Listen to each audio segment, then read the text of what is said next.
ঈদের আগে আমার সেজো দেবর ছুটিতে বাড়িতে আসার কথা ছিল, তাই আমরা প্ল্যান করছি যেহেতু আমার আব্বু আম্মু একা, আমরা ঢাকায় থাকবো, কারণ বাড়িতে তো আমার দেবর থাকবে, কোনো টেনশন নেই। কিন্তু হঠাৎ করে আমার দেবরের ছুটি ক্যান্সেল হয়ে যাওয়াতে আমরা সিদ্ধান্ত নিলাম যে আমরা গ্রামে আসব। তো যাই হোক, গ্রামে আসব আমরা সব ঠিকঠাক।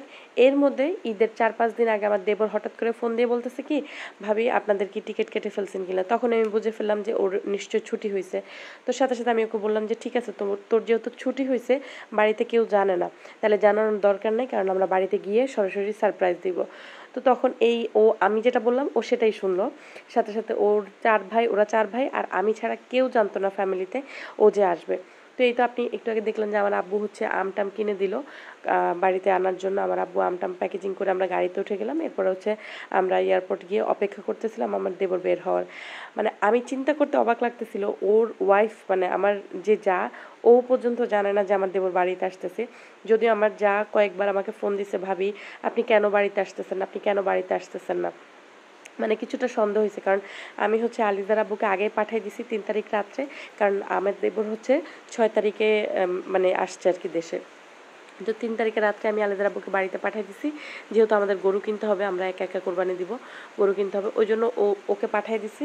আমি ঢাকায় থেকে গেছি। আলিজার আব্বু আবার ঢাকা থেকে আসার টাইমে আমাদের জন্য গাড়ি ভাড়া করে রেখে আসছিল, যেন আমরা এয়ারপোর্ট থেকে, মানে যেহেতু আমরা একা, আমরা মা মেয়ে এয়ারপোর্ট যাব, গিয়ে হচ্ছে ওর চাচু মানে আমার মেয়ের চাচুকে নিয়ে দেন হচ্ছে আমরা বাড়িতে আসবো।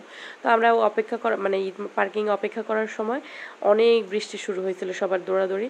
তারপরে এই যে এয়ারপোর্টের ভিতরে চলে আসছি, আমার দেবরকেও পেয়ে গেছি। মানে কোনো সময় লাগে নাই, দেবরকে পেয়ে গেছি। দেবরের লাগেজ টাগেজ সবগুলো গাড়িতে উঠানোর পরে দেন হচ্ছে আমরা রওনা দিব। আর এর ভিতরে আমি মানে গাড়িতে বসে বসে আমার মানে বাড়িতে যে জাগুলো আছে ওদেরকে ফোন দিছিলাম, যেহেতু আমার এটা সেজো দেবর আসছে। আমি সেজো দেবর বউকে কতক্ষণ পর পর ফোন দিতাম, কিরে কি খবর, তোরা কি আমাকে মিস করস কিনা। ও আবার বলতেছিল হ্যাঁ ভাবি অনেক মিস করি, আপনি আসলে খুব ভালো লাগতো, আপনি আসলে ঈদে অনেক আনন্দ হয়, মানে বলতেছিল।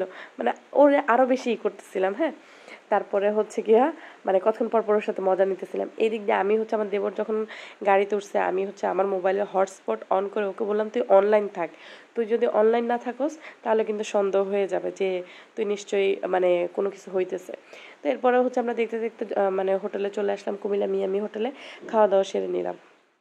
বিশ্বাস করেন, মানে আমি জাস্ট বাড়ির যেই যাওয়ার পরে সবার ফ্যামিলির সবার যে রিয়াকশান, ওইটা ক্যামেরা বন্দি করতে পারিনি। প্রথম কারণ হচ্ছে আমার মোবাইলে কোনো চার্জ ছিল না যাওয়া পর্যন্ত। দ্বিতীয়ত হচ্ছে ফ্যামিলির মানুষ কাউকে আমি ক্যামেরার সামনে আনি না, এই জন্য হচ্ছে আমি ওই ভিডিওগুলো মানে আপলোড করতে পারবো না, এই জন্য আমি ক্যামেরা বন্দি করিনি। তো এখানে হচ্ছে হোটেলে আমাদের খাওয়া দাওয়া শেষে আমার মেয়ে হচ্ছে আইসক্রিম খাচ্ছিল, আর তার চাচু হচ্ছে অনেকদিন পরে দেশে আসছে, তাই একটা পান নিয়েছে মুখে।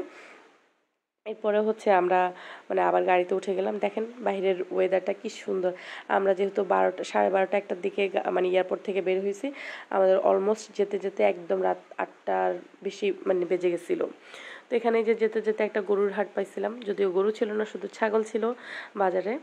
এরপরে হচ্ছে আমরা যাই হোক পুরাটা রাস্তা মানে আমার যে সেজো যা, ওকে হচ্ছে আমি কতক্ষণ পর পর নক দিয়ে ডিস্টার্ব করতাম, মানে ও কোন পজিশন আছে এটা বোঝার জন্য।